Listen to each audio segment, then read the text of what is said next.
प्रिय मित्रों, स्वागत है आपका आपके अपने चैनल स्टडी प्रदीप पे। UP triple S C PET के लिए हम लोग सुपर ऑब्जेक्टिव कर रहे हैं, जिसमें आज इंपॉर्टेंट क्वेश्चन लिए गए हैं वैदिक काल से। तो वैदिक काल आप जानते हैं कि आपके सिलेबस में रखा गया है। इसके पहले सिंधु घाटी सभ्यता का वीडियो आपका हो चुका है, यदि आप नहीं देखें तो प्लेलिस्ट में आपको मिल जाएगा, जरूर देख लीजिए। चलिए स्टार्ट करते हैं। पहला क्वेश्चन दिया गया है, ऋग्वेद में लिपि मूल लिपि क्या थी, यानी आपसे पूछा जा रहा है कि मूल लिपि क्या थी ऋग्वेद की, तो आपको ये बताना। उसके पहले ये बताइए हिंदी की मूल लिपि क्या है, तो आप कहेंगे देवनागरी। हिंदी की क्या है? देवनागरी है। तो ऋग्वेद की क्या थी, तो आपको बताना है ऋग्वेद की क्या थी, तो आप कहेंगे ऋग्वेद की क्या थी? ब्राह्मी। ऋग्वेद की क्या थी? ब्राह्मी। ऑप्शन नंबर डी आपका करेक्ट ऑप्शन होता है। ऋग्वेद की जो लिपि थी वो कैसी थी? ब्राह्मी लिपि थी। जबकि हिंदी की जो लिपि है वो कौन सी है? देवनागरी है। ठीक है, आगे बढ़ जाएं। अगला प्रश्न आपका है, ऋग्वैदिक काल में निष्क शब्द का प्रयोग एक आभूषण के लिए होता था। निष्क मतलब जो आज का हार होता है उसी को निष्क कहा जाता था। ठीक है, तो निष्क शब्द का मतलब होता था कि गले में जो हार पहना जाता था उसे कहते थे। ठीक है, तो एक आभूषण होता था, गले में पहना जाता था। किंतु परवर्ती काल में इसका प्रयोग किस अर्थ में हुआ? परिवर्ती काल में निष्क का मतलब हो गया क्या हुआ? बाद में बात चल के निष्क का मतलब हो गया सिक्का। निष्क का मतलब क्या हो गया? सिक्का हो गया। जब आप आगे बढ़ेंगे गुप्त काल में दक्षिण भारत का इतिहास पढ़ेंगे तो उसमें निष्क का मतलब क्या हो जाता है? सिक्का हो जाता है। लेकिन यहाँ पर ऋग्वैदिक काल में निष्क का मतलब क्या होता था? गले का आभूषण होता था। ठीक है, ऋग्वैदिक काल में निष्क किस अंग का आभूषण था? देखो ये प्रश्न रिपीट हुआ है, तो किस अंग का आभूषण था? तो आप कहेंगे किसका आभूषण था? गले का आभूषण था। यानी गले में जैसे आज हार पहना जाता था उसी प्रकार से पहले गले में पहना जाता था, जिसे क्या कहा जाता था? निष्क कहा जाता था। क्या कहा जाता था? निष्क कहा जाता था। ठीक है, क्लियर? आगे बढ़ जाए। अस्तो मां सदगमय, आपने पढ़ा होगा, आपके स्कूल में लिखा रहता था अस्तो मां सदगमय तमसो मां ज्योतिर्गमय। तो आपको बताना है अस्तो मां सदगमय कहाँ से लिया गया है, तो आप इसका आंसर करेंगे ऋग्वेद से लिया गया। अस्तो मां सदगमय कहाँ से लिया गया है? कहाँ से? ऋग्वेद से लिया गया। यानी हमें सत्य की तरफ ले चलिए, प्रकाश की तरफ ले चलिए। तो इसका मतलब क्या होता है? तो कहाँ से लिया गया है? ऋग्वेद से लिया गया है। प्राचीन भारत में निशाका से जाने जाते थे। निशाका मतलब क्या होता है आपके बताना। निशाका का अर्थ किसके लिए प्रयुक्त होता था, तो आप बताएंगे निशाका का अर्थ किसके लिए प्रयुक्त होता था? स्वर्ण आभूषण के लिए। निशाका का अर्थ किसके लिए? स्वर्ण आभूषण के लिए प्रयोग किया जाता था। किसके लिए? स्वर्ण आभूषण के लिए। सबसे पुराना वेद कौन सा है? आप कहेंगे ऋग्वेद है। यहाँ पे देखिए मॉडरेट टाइप के क्वेश्चन रखे गए हैं, कुछ UP triple S C PET के ध्यान में रख करके रखा गया है, कुछ टफ टाइप के क्वेश्चन रखे गए हैं। चूंकि आगे चल करके जब आपको मेंस देना होगा तो यही सारे सिलेबस आपके मेंस में भी रिपीट होने वाले हैं। कुछ के लिए टेक्निकल आएगा, जैसे इतिहास मान लेते हैं कि लेखपाल के लिए है, तो लेखपाल के लिए उसमें कुछ टेक्निकल चीज़ें जोड़ी जाएंगी। तो जो टेक्निकल चीज़ें आएंगी तो उन्हें अलग से पढ़ लेंगे। इसलिए मेंस को ध्यान में रख करके पढ़ेंगे तो आपको ज़्यादा लाभ होगा। ज़्यादा प्रश्न आपके पीईटी के पॉइंट से रखे गए हैं, कुछ प्रश्न ऐसे हैं जो आपके परीक्षा की दृष्टि से महत्वपूर्ण होंगे। ठीक है, अब पूछा जा रहा है अवेस्ता और ऋग्वेद में समानता। अवेस्ता और ऋग्वेद में समानता है। अवेस्ता किस क्षेत्र से संबंधित है? अवेस्ता कहाँ से संबंधित है? ईरान से संबंधित है। कहाँ संबंधित है? ईरान से संबंधित। कहाँ संबंधित है अवेस्ता? ईरान से संबंधित है। ऋग्वेद में ऋचाएं कितनी है, यानी आपको बताना ऋग्वेद में ऋचाओं की संख्या कितनी है, तो आप तुरंत कह देंगे ऋग्वेद में ऋचाओं की संख्या कितना है? 1028। बालखली स्रोतों के साथ इसमें कितने हो जाते हैं? 1028 हो जाते हैं। वैदिक कर्म कांड में होत्र का संबंध होता था। वैदिक कर्म कांड में होत्र का संबंध किससे है? होत्री का संबंध ऋग्वेद से। किससे है? ऋग्वेद से है। ऋग्वेद में उल्लिखित यव किस शब्द किस कृषि उत्पाद हेतु प्रयुक्त किया जाता था? यव शब्द किसके लिए प्रयुक्त होता था? जौ के लिए प्रयुक्त होता था। किसके लिए प्रयुक्त होता था? जौ के लिए प्रयुक्त किया जाता था। निम्नलिखित अभिलेखों में से कौन सा ईरान से भारत के आर्यों के आने की सूचना देता है? कह रहा कौन सा ऐसा अभिलेख है जो ईरान से भारत में आर्यों के आने की सूचना देता है? तो आपको बताना कौन सा ऐसा अभिलेख है जो ईरान से भारत में आर्यों के आने की सूचना देता है। आपसे पूछा जाता है, थोड़ा सा टफ टाइप का क्वेश्चन है, तो आप बताएंगे इसे बोगाज कोई। चूंकि इंपॉर्टेंट क्वेश्चन है, कई बार पूछा गया बोगाज कोई का संबंध किससे, इस तरह से पूछा जाता है, तो आप याद रखेंगे ईरान से भारत में आर्यों के आने की सूचना देता है। ठीक है, प्राचीन काल में आर्यों के जीविकोपार्जन का मुख्य साधन क्या था? प्राचीन काल में आर्य लोग जो जीवन यापन करने के लिए जो कार्य करते थे वो कौन सा मुख्य साधन था? तो आप उसका आंसर करेंगे मुख्य साधन क्या था, तो आप कहेंगे मुख्य साधन उनका क्या था? शिकार था। मुख्य साधन क्या था? शिकार था। ये वो शिकार किया करते थे। क्या करते थे? शिकार करते थे। ठीक है, उसके बाद 16 है, निम्नलिखित में से किसने आर्यों के आदि देश के बारे में लिखा था? आर्यों के आदि देश के बारे में किसने लिखा है? यहाँ पे 4 के नाम लिखे गए हैं। शंकराचार्य, विवेकानंद, एनी बेसेंट और बाल गंगाधर तिलक। तो आप, हमको लगता है कि आपको आंसर पता होगा, बाल गंगाधर तिलक। किसने लिखा है? बाल गंगाधर तिलक ने लिखा है। उत्तर वैदिक काल में निम्नलिखित में से किनको आर्य संस्कृत का धुर समझा जाता था? कह रहा है उत्तर वैदिक काल में किसको आर्य संस्कृत का धुर समझा जाता था? आपको बताना है कि आर्य संस्कृत का जो धुर है वो कौन सा हिस्सा है। तो मगध है और कौन है? अंग और मगध। ये दो ऐसे 16 जनपद के राज्य थे। 16 जनपद में दो ऐसे राज्य थे जो आर्यों संस्कृत का क्या माना जाता था? धुर माना जाता था। ठीक है, आगे बढ़ जाते हैं। अगला प्रश्न आपके सामने आ जाता है, ऋग वैदिक काल में के प्रारंभ में निम्नलिखित में से किसे महत्वपूर्ण मूल्यवान संपत्ति समझा जाता था? किसे महत्वपूर्ण और मूल्यवान संपत्ति समझा जाता था? आपको आंसर करना है किसे महत्वपूर्ण और मूल्यवान संपत्ति समझा जाता था। तो आप तुरंत कह देंगे गायों को। सबसे ज्यादा संपत्ति कौन था? वहां पे गाय थी ऋग्वैदिक काल में। ऋग्वैदिक काल में अघन्या शब्द का प्रयोग किसके लिए किया गया है? अघन्या शब्द का प्रयोग किया गया है गायों के लिए। किसके लिए किया गया है? गायों के लिए। अघन्या मतलब होता है ना मारे जाने योग्य। तो ऐसे जानवर जो मारे जाने योग्य नहीं है उन्हें क्या कहा जाता था? गाय कहा जाता। गाय को मारा नहीं जाता था। ठीक है, त्रयी एक नाम है। त्रयी नाम किसका है? आपको बताना है। 3 वेदों का, हिंदू धर्म के 3 देवताओं का, धर्म, संघ और युद्ध का, 3 मौसमों का। तो त्रयी जो है किसके संबंधित है? आप बता देंगे त्रयी किससे संबंधित है। त्रयी जो संबंधित है 3 वेदों का। किससे संबंधित है? 3 वेदों का। ठीक है, ऋग्वैदिक धर्म था। ऋग्वैदिक धर्म कैसा था? आपको बताना है ऋग्वैदिक धर्म कैसा था? बहुदेववादी था। कैसा था? बहुदेववादी था। ऋग्वैदिक काल में बहुत सारे देवता थे, तो कैसा था? बहुदेववादी था। कैसा था? बहुदेववादी। आगे बढ़ जाते हैं। सर्वाधिक ऋग्वैदिक सूक्त समर्पित है। सर्वाधिक ऋग्वैदिक सूक्त किससे समर्पित है? तो आपको बताएंगे सर्वाधिक ऋग्वैदिक सूत्र समर्पित है किसको? इंद्र को। किसको समर्पित है? इंद्र को समर्पित है। किसको? इंद्र को समर्पित है। बालखिल सूक्त का संबंध किस ग्रंथ से? बालखिल सूक्त का संबंध किस ग्रंथ से है? आप बताएंगे बालखिल सूक्त का संबंध किस ग्रंथ से है? तो आप जल्दी से बता दीजिए किस ग्रंथ से? ऋग्वेद से। किससे है? ऋग्वेद से। किससे है? ऋग्वेद से। गायत्री मंत्र की रचना किसने की थी? गायत्री मंत्र की रचना किसने की थी? आपसे पूछा जाता है, साधारण सा क्वेश्चन है कि गायत्री मंत्र की रचना किसने की थी। तो आप बताएंगे गायत्री मंत्र की रचना किसने की थी। जल्दी से बता दीजिए। 24 का आंसर करिए बी। कौन सा आंसर होता है आपका? बी, यानी विश्वामित्र ने। बी मतलब विश्वामित्र ने किया था। किसने किया था? विश्वामित्र ने किया था। किसने किया था? विश्वामित्र ने किया था। किसकी? गायत्री मंत्र की रचना। चलिए आगे बढ़ जाते हैं। अगला प्रश्न आपका आता है, निम्नलिखित में से पूर्व वैदिक आर्यों का सर्वाधिक लोकप्रिय देवता कौन था? कह रहा है पूर्व वैदिक आर्यों का सबसे लोकप्रिय देवता कौन था? आपको उसके बारे में बताना है। जो सबसे ज्यादा लोकप्रिय था, सबसे ज्यादा महान था, उस देवता का नाम बताना कौन था। तो सबसे ज्यादा लोकप्रिय देवता कौन थे? इंद्र थे। सबसे ज्यादा लोकप्रिय देवता कौन थे? इंद्र थे। पूर्व वैदिक काल यानी ऋग्वेद काल में। ठीक है, निम्नलिखित में से किसे ऋग्वेद में युद्ध देवता समझा जाता था? युद्ध का देवता कौन था ऋग्वेद में? आपको बताना होगा युद्ध का देवता कौन था। तो आप जल्दी से बता दीजिए युद्ध का देवता कौन था? इंद्र था। कौन था? युद्ध का देवता कौन था? इंद्र था। ऋग्वेद संहिता का 9वां मंडल पूर्णतः किसको समर्पित है? 9वां मंडल किसे समर्पित है? आप जानते हैं, आपने बहुत सारा पढ़ा होगा, कई बार पढ़ा होगा कि ऋग्वेद का 9वां मंडल किसे समर्पित है? सोम देवता को। किसको? सोम देवता को समर्पित है।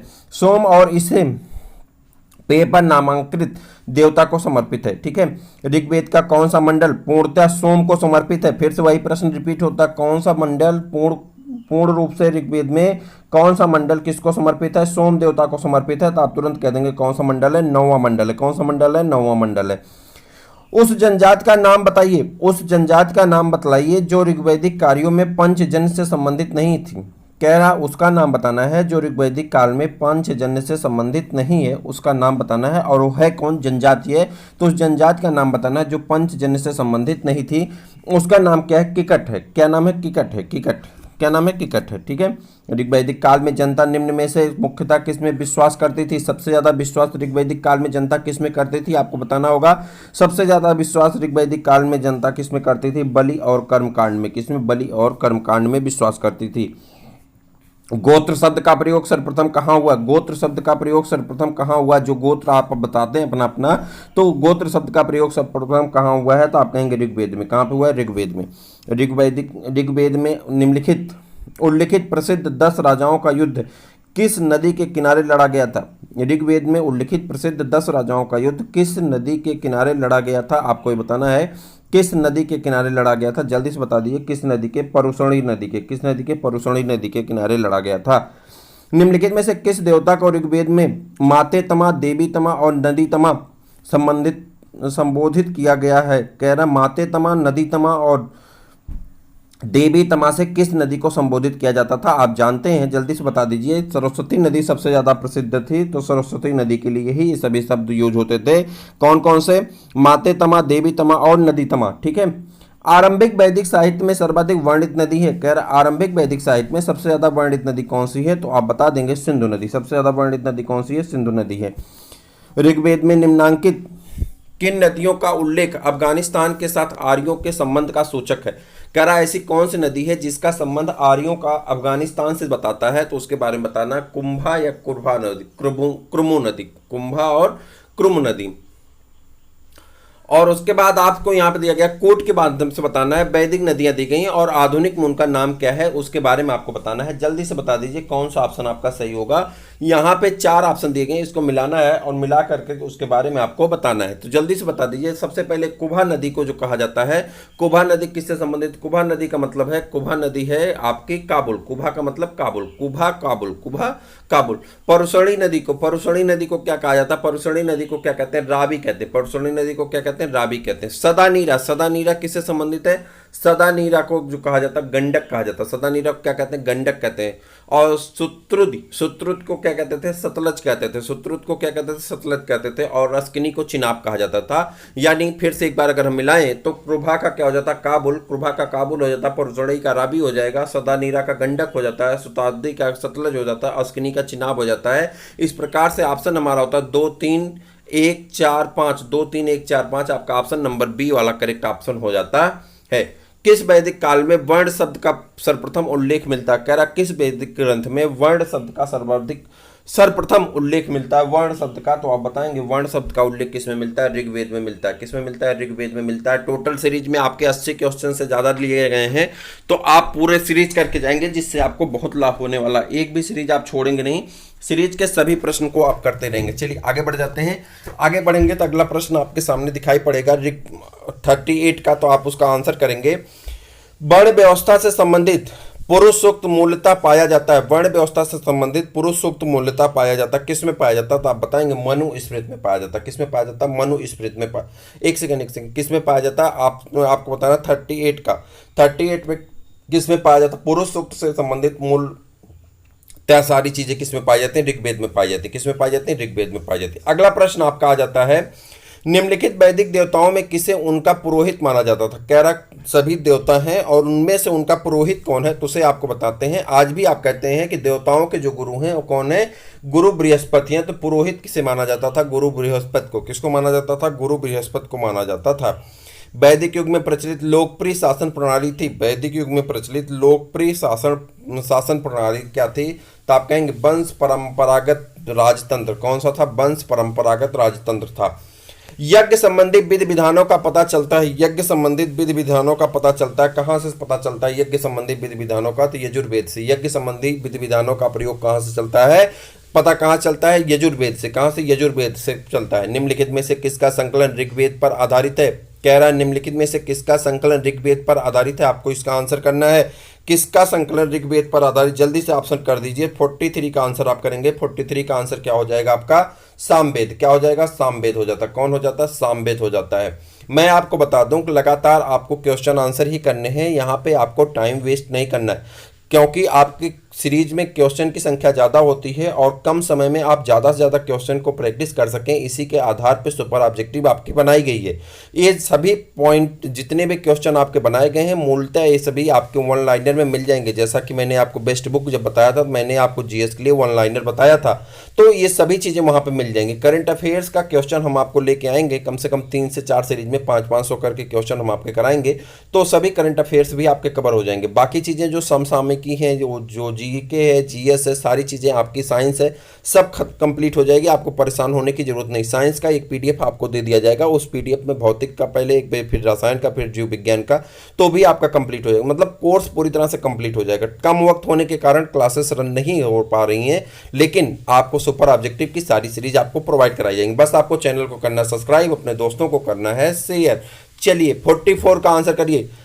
आयुर्वेद अर्थात जीवन का विज्ञान का उल्लेख सर्वप्रथम मिलता है। आयुर्वेद अर्थात जीवन के विज्ञान का उल्लेख सर्वप्रथम मिलता है, कहाँ पे मिलता है आपको बताना। 44 का आंसर करना, जल्दी से बता दीजिए कहाँ पे मिलता है। 44 का आंसर हो जाता है अथर्ववेद में। कहाँ मिलता है? अथर्ववेद में।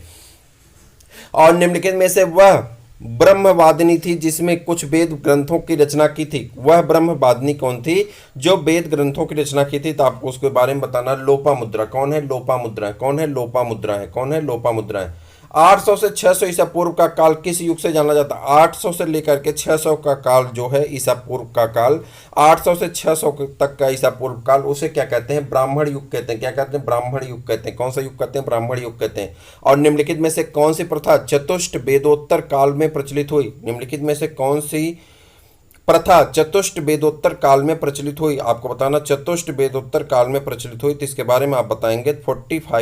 47 का सी।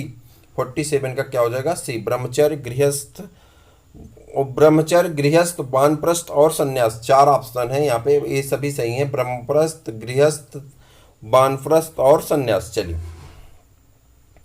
उसके बाद यहाँ पे 4 वेद दिए गए हैं और उनके उपवेद दिए गए। ये SSSC का सबसे पसंदीदा क्वेश्चन रहा है अभी तक का, हर बार कहीं ना कहीं पूछा जाता है, तो ये आप जरूर याद करेंगे। ये क्वेश्चन का आप स्क्रीनशॉट ले लीजिए, आपको सबसे ज़्यादा लाभ देने वाला प्रश्न है। ये UP का सबसे पसंदीदा क्वेश्चन है। मुझे लगता है कि यही प्रश्न आपके एग्जाम में आने वाला भी है। ये यहाँ पे जो प्रश्न है इसका ऑप्शन आपको देखना है। ऋग्वेद। ऋग्वेद किससे संबंधित है? तो ऋग्वेद किससे है? ऋग्वेद का ऐतरेय। कौन है? ऐतरेय। ऐतरेय। ऐतरेय ऋग्वेद का कौन है? ऐतरेय। ठीक है, उसके बाद आगे बढ़ जाएंगे। सामवेद। सामवेद का क्या है? सामवेद का पंचवीस है। सामवेद का क्या है? पंचवीस है। अथर्ववेद। अथर्ववेद का आपको बताना है। अथर्ववेद का क्या है? गोपद। अब अथर्ववेद का क्या है? गोपद है। और ऋग्वेद का क्या है? शतपथ है। इसे आप जितना याद कर लेंगे ये आपके लिए, इस क्वेश्चन का स्क्रीनशॉट ले लीजिए। ऑप्शन नंबर सी आपका करेक्ट ऑप्शन है। मैं एक भी मिनट रुकिए, अब इसका आप स्क्रीनशॉट ले लीजिए और ऑप्शन नंबर सी आपका क्या है? करेक्ट ऑप्शन है। ये भी आप जानते रहिएगा, टिक लगा लीजिए। ये क्वेश्चन आपके एग्जाम में रिपीट हो सकता है, सबसे ज़्यादा इंपॉर्टेंट क्वेश्चन इस सीरीज का। निम्नलिखित में से सब वैदिक साहित्य का सही क्रम कौन सा? वैदिक साहित्य का सही क्रम आपको बताना है, कौन सा सही क्रम है, तो आपको जल्दी से बता देना, इसके बारे में आंसर करना है। 49 का आपको आंसर करना क्या होगा? वैदिक संगीता है, ब्राह्मण है, अरण्य है और उपनिषद है। किस वेद में सभा और समित को प्रजापति की 2 पुत्रियां कहा गया है? किस वेद में प्रजा और समित को प्रजापति की 2 पुत्रियां कहा गया है? आपको ये बताना किसे कहा गया है, तो जल्दी से बता दीजिए इसका आंसर कौन सा होता है। तो आप कहेंगे अथर्ववेद में। किसमें कहा गया? अथर्ववेद में। किसमें कहा गया? अथर्ववेद में। चलिए आगे बढ़ते हैं। अगला क्वेश्चन आपके सामने दिखाई पड़ता है। वैदिक युगीन सभा थी। 51 का आंसर करिए। वैदिक युगीन सभा थी, कैसी सभा थी? आपको बताना वैदिक युगीन सभा थी, कैसी सभा थी, तो आपको इसका आंसर करना है मंत्र परिषद थी। कैसी थी? मंत्र परिषद सभा थी। कैसी थी? मंत्र परिषद। प्राचीन भारतीय समाज के प्रसंग में, प्राचीन भारतीय समाज के प्रसंग में निम्नलिखित शब्दों में से कौन सा शब्द शेष 3 वर्ग से का नहीं है? शेष 3 वर्ग का नहीं है। आपको बताना है कौन सा 3 वर्ग का नहीं है, यानी एक अलग है सबसे। तो आपको 52 का आंसर करना है। 52 का आंसर होगा, 52 का आंसर होगा कोस। क्या होगा? कोस। क्या होगा? कोस। किस काल में अछूत की अवधारणा स्पष्ट रूप से उद्धत हुई थी? किस काल में अछूत की अवधारणा स्पष्ट रूप से उद्धत हुई थी? आपको ये बताना है स्पष्ट रूप से उद्धत हुई थी। आपको बताना है ऑप्शन होता है धर्मशास्त्र के समय में। किसमें? धर्मशास्त्र के समय में। जीविकोपार्जन हेतु वेद वेदांग पढ़ाने वाला अध्यापक कहलाता था। जीविकोपार्जन हेतु वेद वेदांग पढ़ाने वाला अध्यापक क्या कहलाता था? आपको बताना है उपाध्याय कहा जाता था। उन्हें क्या कहते थे? उपाध्याय कहते थे। क्या कहते थे? उपाध्याय कहते थे। संस्कारों का कुल संख्या कितनी थी? संस्कारों की कुल संख्या कितनी थी? जल्दी से बताइए, संस्कारों की कुल संख्या कितनी थी? तो वो टोटल संख्या कितनी होती थी संस्कारों की? तो आप बताएंगे 16 संस्कार होते हैं। कितने संस्कार होते हैं? 16 संस्कार होते हैं। और उसके बाद भारत के किस स्थल की खुदाई में लौह धातु के प्रचलन के प्राचीनतम प्रमाण मिले हैं? कह रहा है कौन सी ऐसे स्थल है जहां पे खुदाई करने पे लोहे की सामग्री मिली है और प्राचीनतम प्रमाण मिले हैं इसके, तो इसको आपको बताना है। इसका आंसर आप करिए। इसका आंसर क्या होगा? तो आप कहेंगे अंतरंजी खेड़ा में। कहां पे? अंतरंजी खेड़ा में। कहां पे? अंतरंजी खेड़ा में। बोगाज कोई महत्वपूर्ण है, क्योंकि मैंने कहा ना कि क्वेश्चन बहुत इंपॉर्टेंट बोगाज कोई का, तो आपको बताना बोगाज कोई किससे संबंधित है, महत्वपूर्ण है, क्योंकि यहां पर आपको बताना क्योंकि के आगे आंसर बताइए। क्योंकि यहां से प्राप्त अभिलेखों को वैदिक देवी देवताओं का नामोल्लेख मिलता है। यहां से प्राप्त अभिलेखों में वैदिक देवी देवताओं का क्या मिलता है? उल्लेख मिलता है। आगे बढ़ जाते हैं। सर्ग प्रतिसर्ग वंश मनवंतर और वंशानुचरित संकेतक है। सर्ग प्रतिसर्ग वंश मनवंतर वंशानुचरित संकेतिक है। किसका संकेत है आपको ये बताना है, किसका संकेत है, तब पुराणों का। किसका संकेत है, पुराणों के। किसके संकेत है, पुराणों के संकेत है। जिस ग्रंथ में पुरुष मेघ का उल्लेख हुआ है वह है, जिस ग्रंथ में पुरुष मेघ का उल्लेख हुआ है वह है, आपको इसका आंसर करना है। जिस ग्रंथ में पुरुष मेघ का उल्लेख हुआ है वह ग्रंथ है, आपको ये बताना है कौन सा ग्रंथ है, तो आप कहेंगे शतपथ ब्राह्मण है। कौन सा है, शतपथ ब्राह्मण है। आगे बढ़ जाते हैं। शतपथ ब्राह्मण में उल्लिखित राजा विदेह माधव से संबंधित ऋषि थे। शतपथ ब्राह्मण में उल्लिखित राजा विदेह माधव से संबंधित ऋषि थे। कौन ऋषि थे जो राजा विदेह से संबंधित थे, आपको बताना है। तो आप बताएंगे 60 का आंसर करना है। 60 का आंसर आपका होता है डी, जिसका नाम है ऋषि गौतम। ठीक है, कौन है, ऋषि गौतम रघुगुण। ठीक। हिंदू पौराणिक कथा के अनुसार समुद्र मंथन हेतु किस सर्प से रस्सी के रूप में स्वयं को प्रस्तुत किया था। कह रहा कौन ऐसा सर्प है जो समुद्र मंथन में उपयोग किया गया था, आपको बताना। बहुत इंपॉर्टेंट क्वेश्चन है। कौन सा ऐसा सांप है जिसे समुद्र मंथन में उपयोग में लाया गया था, तो वासुकी। उसका नाम क्या है, वासुकी। क्या नाम है, वासुकी है। और महाभारत मूलतः किस रूप में जानी जाती है। महाभारत को दूसरा किस रूप में जाना जाता है, उसका नाम बताना, किस रूप में जाना जाता है। जो उसका मूल रूप है उसे जय संहिता कहते हैं। क्या कहते हैं, जय संहिता कहते हैं। और श्रीमद् भागवत गीता, श्रीमद् भागवत गीता मौलिक रूप से किस भाषा में लिखी गई थी। श्रीमद् भगवत गीता किस भाषा में लिखी गई, तो आपको इसका आंसर करना 63 का एक क्या हो जाएगा आपका, संस्कृत। क्या हो जाएगा, संस्कृत हो जाता है। आगे बढ़ जाते हैं। उपनिषद काल में राजा अश्वपथ शासक थे। उपनिषद काल में राजा अश्वपथ शासक थे। किसके शासक थे, आपको बताना है। उपनिषद काल में राजा अश्वपथ शासक थे। किसके शासक थे, तो आप इसको बता देंगे केकय के शासक थे। किस राज्य के, केकय राज्य के शासक थे। ठीक है। और भारतीय प्रतीक पर उत्कीर्ण सत्यमेव जयते लिया गया है। भारतीय प्रतीक पर उत्कीर्ण सत्यमेव जयते लिया गया, कहाँ से लिया गया, तो आप कहेंगे मुंडकोपनिषद से लिया गया है। कहाँ से लिया गया, मुंडकोपनिषद से लिया गया। कहाँ से लिया गया है, मुंडकोपनिषद से लिया गया। निम्नलिखित में से किस एक वैदिक साहित्य में मोक्ष की चर्चा मिलती है। कह रहा कौन ऐसा वैदिक साहित्य है जिसमें मोक्ष की चर्चा की जाती है, आपको जल्दी बता देना मोक्ष की चर्चा कहाँ की जाती है। तो आप इसका आंसर करेंगे 66 का आंसर करिए। 66 का आंसर करेंगे, कहाँ पे मिलती है, उपनिषद में। कहाँ पे मिलता है, उपनिषद में। और उपनिषदों का मुख्य व्यवसाय है, कह रहा उपनिषदों का मुख्य व्यवसाय क्या है, आपको बताना है उपनिषदों का मुख्य व्यवसाय क्या है। 67 का आंसर करना है। उपनिषदों का मुख्य विषय क्या है, दर्शन है। मुख्य विषय क्या है, दर्शन है। उसके बाद आध्यात्म ज्ञान के विषय में नचिकेता और यम का संवाद किस उपनिषद से प्राप्त होता है। नचिकेता और यम का संबंध किस उपनिषद से प्राप्त होता है, आपको बताना है। किस उपनिषद से नचिकेता और यम का संवाद प्राप्त होता है, जल्दी से बता दीजिए। 68 का आंसर करिए। 68 का आंसर आपका हो जाता है कंठोपनिषद से। किससे, कंठोपनिषद से। कहाँ से, कंठोपनिषद से। और फिर उसके बाद यहाँ आप देखिए मंत्र श्लोक हैं जो आपके लिए बहुत महत्वपूर्ण क्वेश्चन हो जाता है, बहुत इसका पसंदीदा क्वेश्चन रहा है।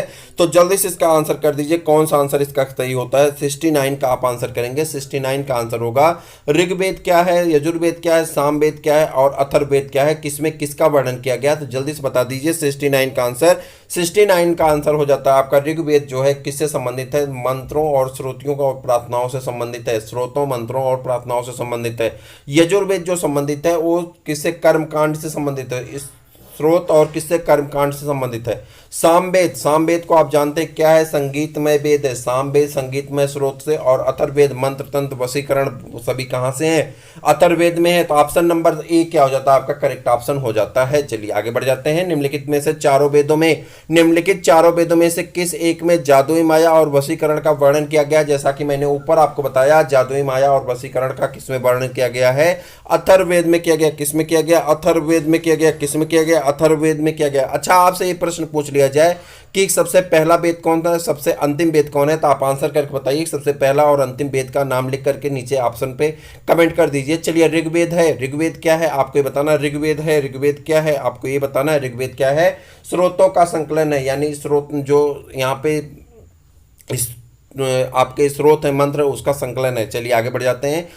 निम्नलिखित में से कौन सा ब्राह्मण ग्रंथ ऋग्वेद से संबंधित है? ब्राह्मण ग्रंथ बताना है, कौन सा ब्राह्मण ग्रंथ है जो ऋग्वेद से संबंधित है? आप बताएंगे। ऐतरेय ब्राह्मण जो है किससे संबंधित है? ऋग्वेद से संबंधित है। मैंने आपको बताया था, इसका ऑप्शन हमने ऊपर आपसे मिलवाया है। गोपद ब्राह्मण, गोपद ब्राह्मण आपको बताना किससे संबंधित? गोपद ब्राह्मण किससे संबंधित है, इसके बारे में आप बताइए। गोपद ब्राह्मण संबंधित है किससे? गोपद ब्राह्मण आपको 73 का आंसर करना। गोपद ब्राह्मण संबंधित है किससे? गोपद अथर्ववेद से संबंधित है। गोपद ब्राह्मण किससे संबंधित है? अथर्ववेद से। उपनिषद पुस्तकें हैं, उपनिषद पुस्तकें हैं किसकी पुस्तकें हैं? आपको बताना। उपनिषद पुस्तकें हैं किसकी पुस्तकें हैं? आपको आंसर करना है। दर्शन पर आधारित पुस्तकें हैं। कैसी पुस्तकें हैं? दर्शन पर आधारित पुस्तकें हैं। नचकेता व्याख्यान का उल्लेख मिलता है, नचकेता व्याख्यान का उल्लेख मिलता है कहाँ पे मिलता है? कठोपनिषद में। किसमें? कठोपनिषद में मिलता है। किसमें? कठोपनिषद में। और वैदिक नदी अस्किनी की पहचान निम्नलिखित नदियों में से किस एक के रूप में की जाती है? वैदिक नदी अस्किनी का पहचान निम्नलिखित में से किस एक के रूप में की जाती है? आपको 76 का आंसर करना है। तो किस एक के रूप में की जाती है? चेनाब के रूप में की जाती है। किसमें? चेनाब नदी के रूप में। और वैदिक नदी कुभा का स्थान कहाँ निर्धारित होता है? कुभा कहाँ पे निर्धारित है? अफगानिस्तान से। कुभा किससे संबंधित है? कुभा कहाँ से है? अफगानिस्तान से। किससे? अफगानिस्तान से। और उसके बाद भारतीय संस्कृति के अंतर्गत ऋत का अर्थ क्या है? ऋत का अर्थ क्या है? आपको बताना है ऋत का अर्थ क्या है। ऋत का अर्थ होता है प्राकृतिक नियम। ऋतु का यानी प्राकृतिक नियम। ऋतुसार ऋतु याद कर लीजिए, ऋतु याद कर लीजिए, जो प्रकृति के नियम होते हैं। चलिए, 14वीं सदी ईस्वी पूर्व एक अभिलेख जिसमें वैदिक देवताओं का वर्णन है प्राप्त हुआ है। वैदिक देवताओं का वर्णन है 14वीं सदी में प्राप्त हुआ है। उसका नाम आपको बताना है। कौन सा अभिलेख है? जल्दी से बता दीजिए कौन सा है। तो कौन सा है ये आप अभिलेख? इस अभिलेख का नाम बताना। 79 का आंसर करिए। 79 का आंसर होता बोगाज कोई। कौन सा है? बोगाज कोई। बोगाज कोई। और पूर्व वैदिक आर्यों का धर्म मुख्यतः था। पूर्व वैदिक आर्यों का धर्म कैसा था, यानी ऋग वैदिक धर्म कैसा था? तो आप कहेंगे प्रकृति पूजा और यज्ञ पर आश्रित था। किस पे? प्रकृति पूजा और यज्ञ पर आश्रित था। और प्रसिद्ध 10 राजाओं का युद्ध किस नदी के तट पर लड़ा गया? प्रसिद्ध 10 राजाओं का युद्ध किस नदी के तट पर लड़ा गया? तो आप बताएंगे किस नदी के? परुषणी नदी के। किस नदी पे? परुषणी नदी के तट पे लड़ा गया था। और ऋग वैदिक जनसभा को न्यायिक कार्य से संबंधित थी। ऋग वैदिक जनसभा जो न्यायिक कार्य से संबंधित थी, उसको आपको बताना। जो न्याय का कार्य करती थी उस कौन सी थी? सभा। न्यायिक कार्य से संबंधित कौन थी? सभा। और उसके बाद ऋग्वेद में सर्वाधिक संख्या में मंत्र संबंधित हैं। कह रहा सबसे ज्यादा मंत्र किसके बारे में संबंधित है? तो आपको बताना है किससे संबंधित है? अग्नि को। किसको समर्पित है? अग्नि को। और उसके बाद वैदिक कर्म देवमंडल में निम्न में से कौन देवता युद्ध का देवता माना जाता? वैदिक देवमंडल में युद्ध का देवता किसे माना जाता था? तो इंद्र को आप क्या मानते हैं? इंद्र को आप क्या मानते थे? एक मिनट, आपको 44 का आंसर करना है। 44 का आंसर क्या हो जाता है? इंद्र को आप क्या मानते थे? युद्ध का देवता मानते थे। और इंद्र देवताओं के राजा भी माने जाते हैं। ठीक है। गायत्री मंत्र किस पुस्तक में मिलता है? गायत्री मंत्र किस पुस्तक में मिलता है? आपको ये बताना है। गायत्री मंत्र कहाँ मिलता है? तो ऋग्वेद में मिलता है। गायत्री मंत्र कहाँ मिलता है? ऋग्वेद में मिलता है। और पुराणों की संख्या कितनी? 18। 10 पुराण। कितने पुराण है? 18 पुराण है। 4 वेद हैं, 6 वेदांग है, 18 पुराण है। ठीक है। उसके बाद सत्यकाम जाबाल की कथा जो अनब्याही मां होने के लांछन को चुनौती देती है, उल्लिखित है। सत्यकाम जाबाल की कथा जो अनब्याही मां होने के लांछन को चुनौती देती है, उसके बारे में आपको बताना है कौन सा सही है। तो 87 का सी। छंदोक उपनिषद में। किसमें? छंदोक उपनिषद में। जनक के दरबार में गार्गी ने किसको चुनौती दी थी? जनक के दरबार में गार्गी ने किसको चुनौती दी थी? आपको ये बताना। जनक के दरबार में गार्गी ने किसको चुनौती दी थी? तो आपको इसका आंसर करना है। गार्गी ने किसको चुनौती दी थी? तो आप बताएंगे किसको चुनौती दी थी? याज्ञवल्क्य को। किसको चुनौती दी थी? याज्ञवल्क्य को चुनौती दी थी। उसके बाद ऋग्वेद में कौन? ऋग्वेद में कई परिच्छेदों में प्रयुक्त अघन्य शब्द संदर्भित है। अघन्य शब्द किसके लिए आया? अघन्या शब्द। अघन्य शब्द गायों के लिए आया। किसके लिए आया है? गायों के लिए आया है। उसके बाद आगे बढ़ जाते हैं। ये थोड़ा सा बड़ा क्वेश्चन है, ये आपसे कभी बहुत कम ही पूछा जाता है, तो उसे छोड़ देते हैं। आगे आ जाते हैं। तमसो माँ ज्योतिर्गमय, अस्तो माँ सदगमय, तमसो माँ ज्योतिर्गमय, ये कहाँ से लिया गया? आपसे पूछा जाता है। तो ऊपर अस्तो माँ सदगमय हो गया था। अब आपको बताना तमसो माँ ज्योतिर्गमय किससे लिया गया है? बृहदारण्य उपनिषद से। किससे लिया गया? तमसो माँ ज्योतिर्गमय किससे लिया गया है? तो आपका 91 का आंसर होता है बृहदारण्य उपनिषद से। इस प्रकार से आपकी यह दूसरी सीरीज सुपर ऑब्जेक्टिव की कंप्लीट होती है, जिसमें हम लोगों ने चर्चा किया वैदिक काल से यानी ऋग्वैदिक काल, यजुर्वैदिक काल, सामवेद, अथर्ववेद, चारों वेदों के बारे में हमने चर्चा किया। अब हमको जो पढ़ना है आगे बढ़ जाएंगे और उसके बाद बौद्ध धर्म पढ़ना है, फिर जैन धर्म पढ़ना है, फिर मौर्य काल पढ़ना है। मौर्य काल के बाद ऐसे लगातार हमारा सिलेबस दिया गया और लगातार हम सिलेबस के अकॉर्डिंग आगे बढ़ रहे हैं। जैसे ही खत्म होता है इतिहास, हम भूगोल में चलेंगे, भूगोल के बाद संविधान चलेंगे, संविधान के बाद जो भी हमारे दिए गए उन सबके इंपॉर्टेंट क्वेश्चन को करते हुए आगे बढ़ जाएंगे। आप चैनल को सब्सक्राइब करिए, अपने दोस्तों को शेयर करिए। फिर आगे मिलते हैं। जय हिंद।